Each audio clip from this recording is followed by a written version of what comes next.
into peace. When it feels like everything is falling into pieces, how can you find more peace? When we are confused and asleep in the illusion that the universe is not there for us, there is no peace in our world. Spiritual wisdom and tools can help us awaken and rise to the truth that, as Dr. Ernest Holmes said, peace is always at the corner of our soul. Oneness, peace, and harmony prevail. Spiritual tools in our toolkit for life help us to have a grand rising in our personal collective experience of peace. To truly put the pieces together and to rise up and be the peace that we want to be in this world, they begin with thoughts. Okay, so our topic for today is waking up to oneness. Please help me welcome Audrey Beaudry.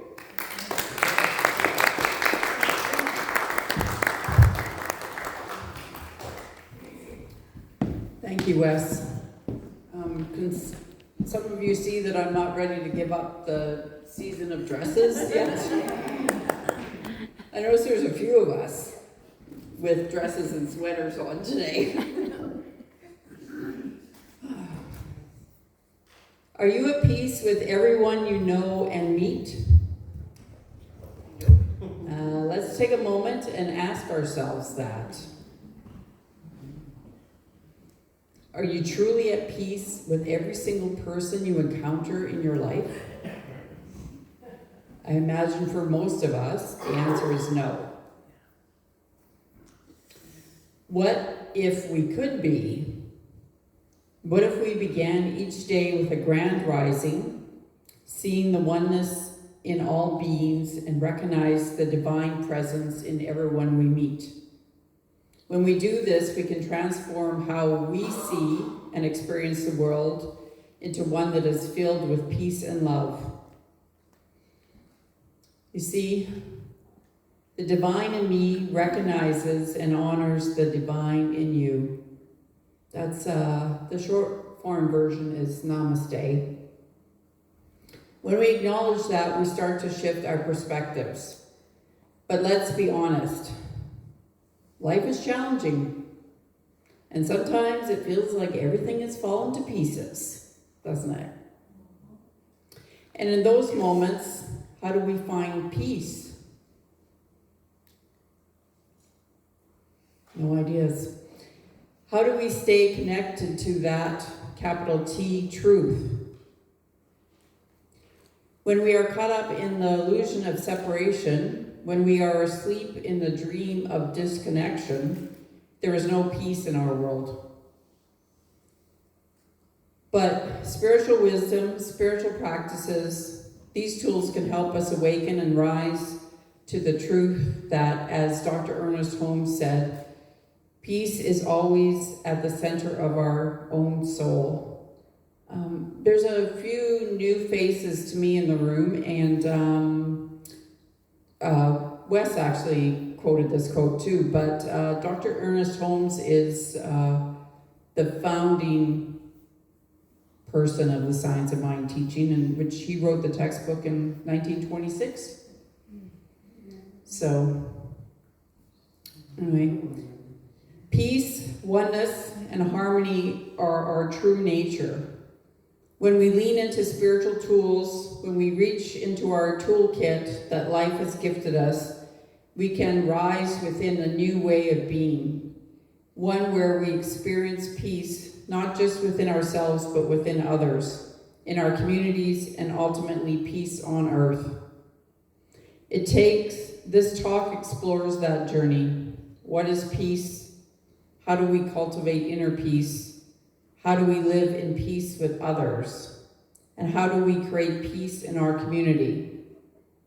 And most importantly, how do we piece all this together to rise up and be the peace we want to see in the world? When we view the world through the lens of otherness, When we see ourselves as separate from one another, the world can be a scary place. We may not feel safe. We may feel like we have to protect ourselves.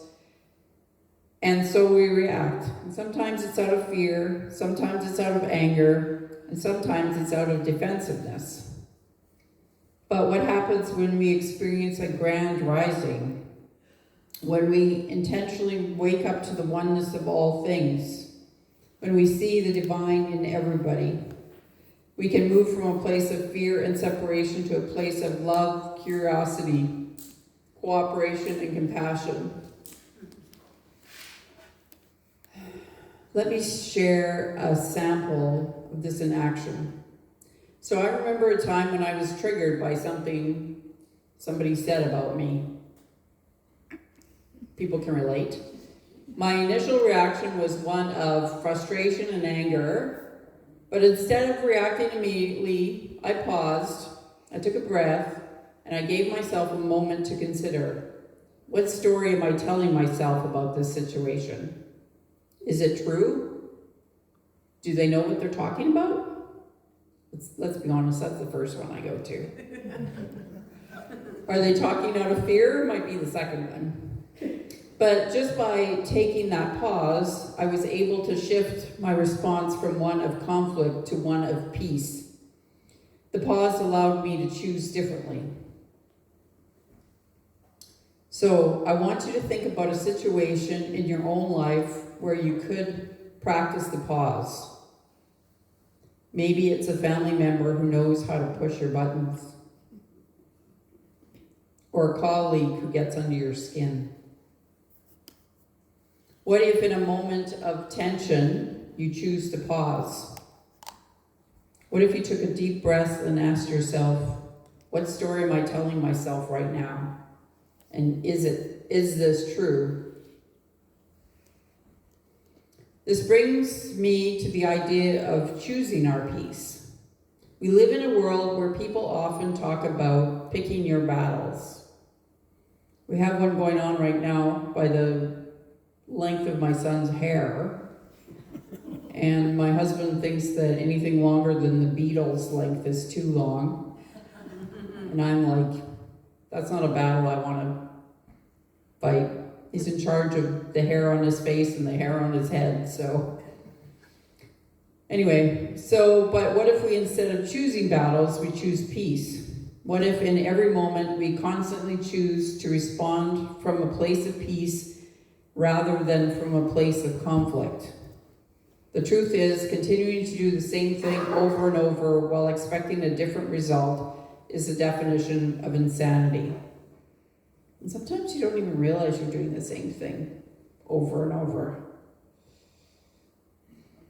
So choose peace instead. If we think about it, what outcome do you really want in any given situation? Is it to be right? Because being right can be very seductive. Been there. Our egos love being right, don't they? But at what cost? Being right, is being right more important than creating peace, love, and harmony? Brene Brown, in her book Rising Strong, suggests using the phrase, the story I'm telling myself is, when we are triggered. By owning what is going on in our heads, we give ourselves the opportunity to shift, and we also give others a chance to share the perspective. So last Wednesday night, I decided I needed to do a guided meditation on stress relief because I'm seeing more than usual in my future. In the Insight Timer app, I picked a 6-minute meditation. The background image was an older man with long white hair, very sage/hippie looking. And when the audio started, he was very soft-spoken with the sound of rain-like music in the background.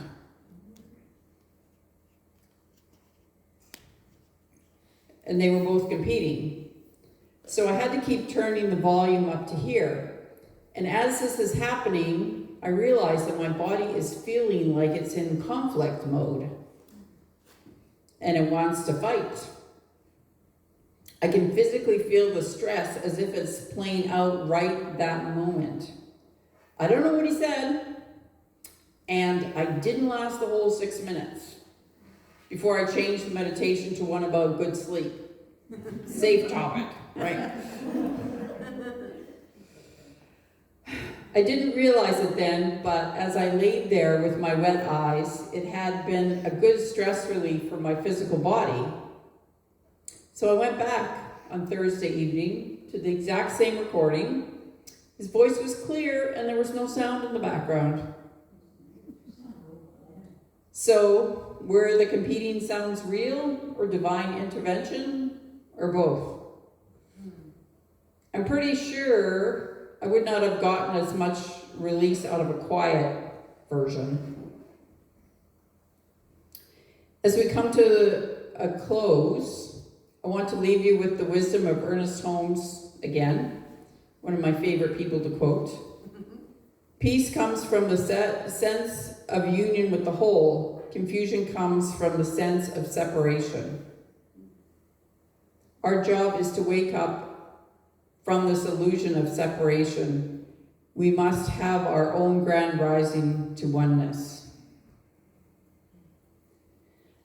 In the back of the hall, we have a new item for sale.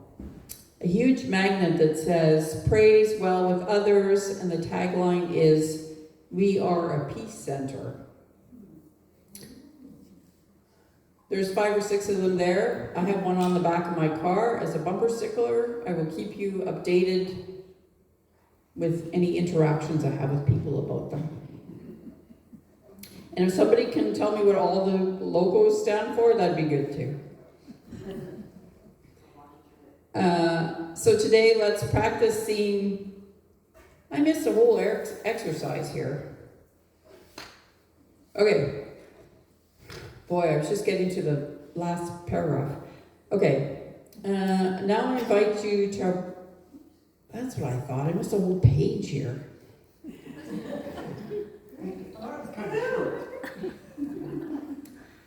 Our lives begin to change. The world has become a different place, a place filled with love, peace, and harmony. Ernest Holmes once said, we believe in the individualization of spirit in us, and all the people we are individualizations of one spirit. We've kind of updated that to we are each unique individual experiences of the one.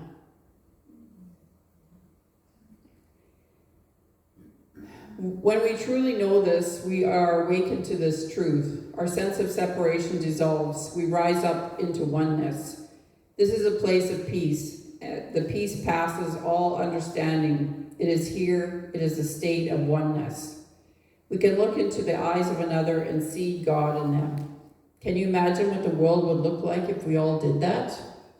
If every time we encountered someone, we greeted them with awareness that the divine in me honors the divine in you. So now I invite you to participate in this exercise with me. So look around at the people in this room, whether it's in person or virtually. You guys will have to turn on your cameras if you're going to look at each other. So just take a moment and notice all the faces, different faces around you. Just look and simply observe.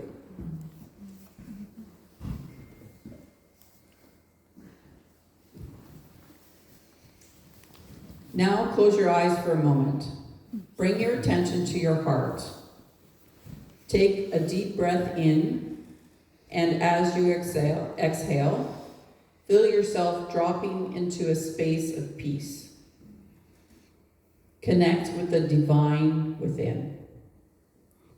Feel the oneness that exists between you and all beings. You are safe. You are at peace. Now open your eyes again and slowly look around the room once more. But this time, look from your heart. Look into the eyes of people around you and say to yourself, the divine in me honors the divine in you. or namaste.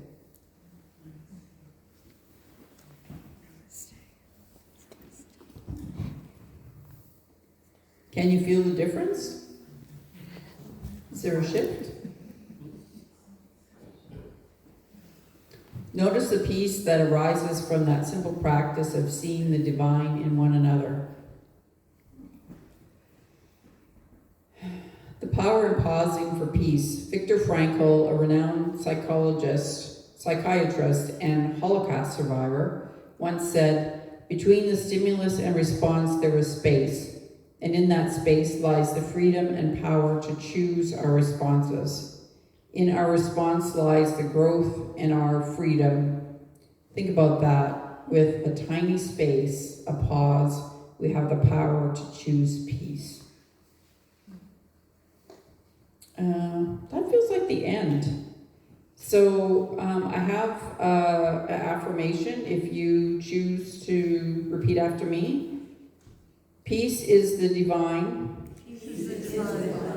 Reality at the heart of God. Namaste.